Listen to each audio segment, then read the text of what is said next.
Alors, le sujet de cette capsule porte sur la mitose. À la fin de cette capsule, vous saurez à la fois reconnaître les étapes de la mitose, mais également savoir reconnaître des photographies histologiques de la mitose. Alors, la mitose est un mécanisme cellulaire à partir de laquelle une cellule mère va donner deux cellules filles.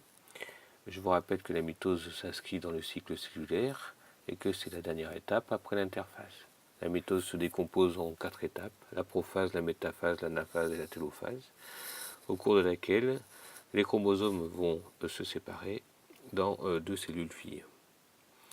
Il est important de considérer que la mitose est un processus au cours duquel une cellule mère va donner 2 cellules filles qui sont identiques. Il n'y a pas de modification ni des chromosomes ni des gènes. Donc ici vous avez la mitose avec les différentes étapes qui se déroulent rapidement, montrant une ségrégation des chromosomes de part et d'autre de la cellule, pour donner 2 cellules filles qui seront identiques. Alors le début de la mitose est défini par la prophase. C'est le moment où les chromosomes deviennent visibles à l'intérieur du noyau. Donc au fur et à mesure, les chromosomes vont se condenser et se raccourcir, et les nucléoles vont disparaître. La dissolution, la disparition complète du noyau va marquer la fin de la prophase. Alors je vous rappelle que pendant l'interphase, la paire de centrioles du centrosome a été dupliquée. Donc du coup, les 2 paires de centrioles vont migrer vers les pôles opposés. Et simultanément, eh bien, un fuseau de microtubules va se mettre en place, va se former. Alors pendant la métaphase, l'enveloppe nucléaire est totalement désintégrée. Le fuseau mitotique va progressivement gagner l'ancienne région nucléaire où se trouvent les chromosomes et va s'attacher sur ce qu'on appelle les kinétochores des chromosomes.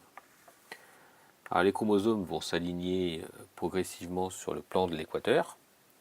Je vous montrerai un petit peu comment c'est possible tout à l'heure. Ils vont s'aligner sur ce qu'on appelle la plaque équatoriale ou la plaque métaphasique.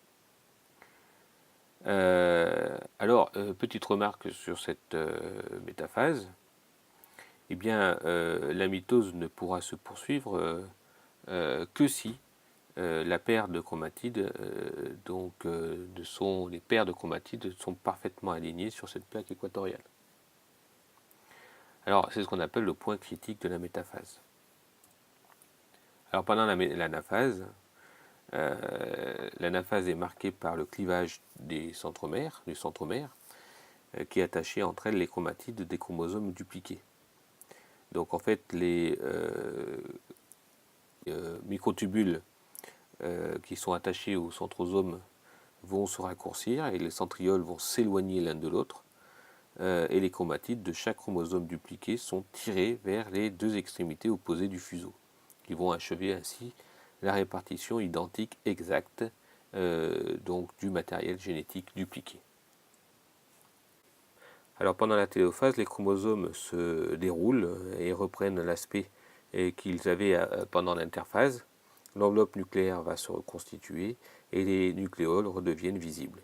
On va assister comme ça par la suite au phénomène de cytokinèse ou de cytodiérèse. Alors pendant la cytodiérèse, eh bien, au niveau du plan de division cytoplasmique, la membrane plasmique située autour du fuseau va s'invaginer pour former ce qu'on appelle un sillon de clivage circonférentiel qui va étrangler progressivement la cellule jusqu'à la formation de 2 cellules filles contenant chacun un matériel génétique. Alors du point de vue de l'ADN, alors je vous rappelle que pendant la phase G1, eh bien, nous avions un chromosome avec une chromatide. Pendant la phase S, il y avait duplication de l'ADN, donc on se retrouvait avec un chromosome avec 2 chromatides qui étaient présents au niveau de la phase G2. Et pendant la mitose, eh bien, on repassait d'une cellule avec des chromosomes à 2 chromatides à des chromosomes à une chromatide. Alors du point de vue du cycle cellulaire. Si on rappelle tout ça, je rappelle que pour une cellule eucaryote humaine, nous avons 46 chromosomes, donc chacune avec une chromatide et une quantité 1Q d'ADN pendant la phase G1. Pendant la phase S, je vous rappelle qu'il y a duplication de l'ADN, tant et si bien qu'on arrive à une cellule à 46 chromosomes, à 2 chromatides, donc passant de Q à 2Q d'ADN. Pendant la phase G2, eh bien, ça ne va pas changer. On aura toujours une cellule à 46 chromosomes et 2 chromatides. On a une cellule toujours diploïde à 2Q d'ADN.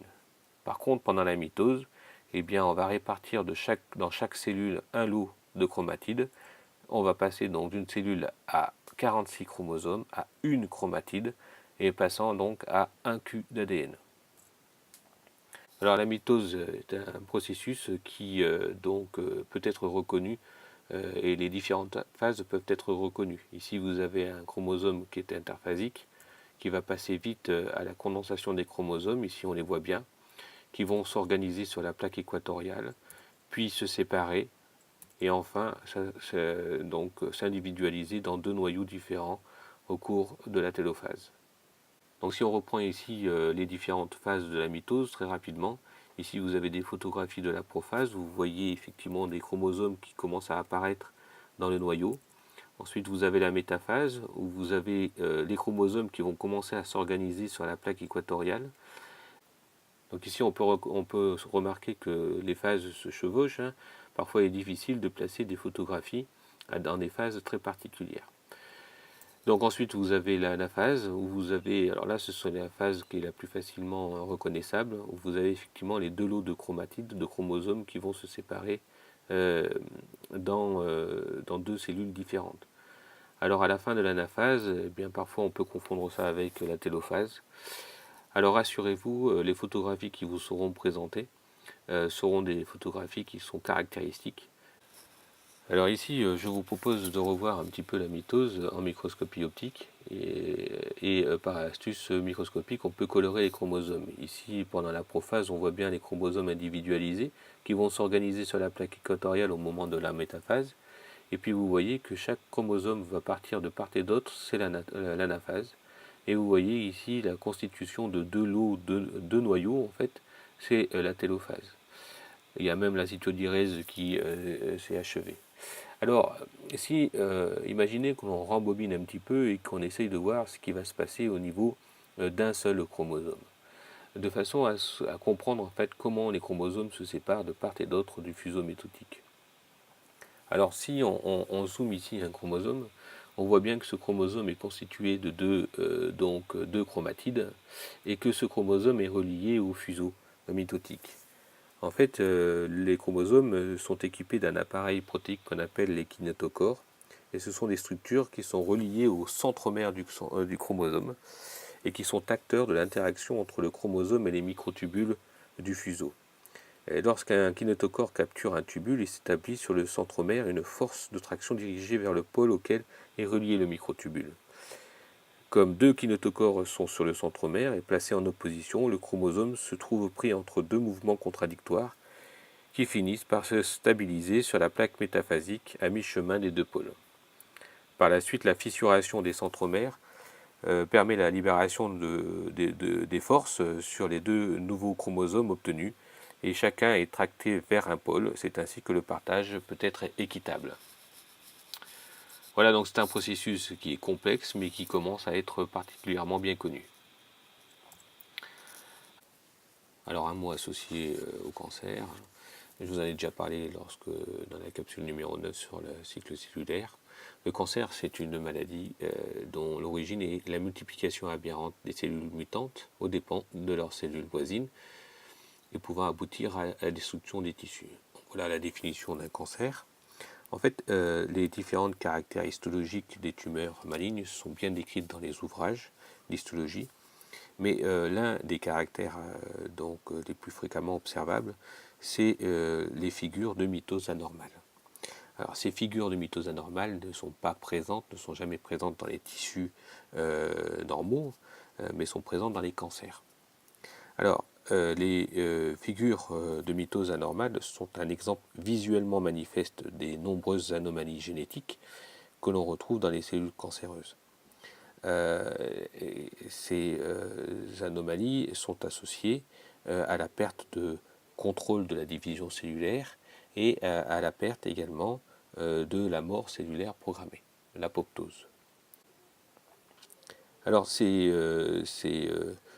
anomalies génétiques et ces mutations que l'on rencontre dans les cancers peuvent être associées à des infections, par exemple à des infections par des virus, comme le virus d'Epstein-Barr.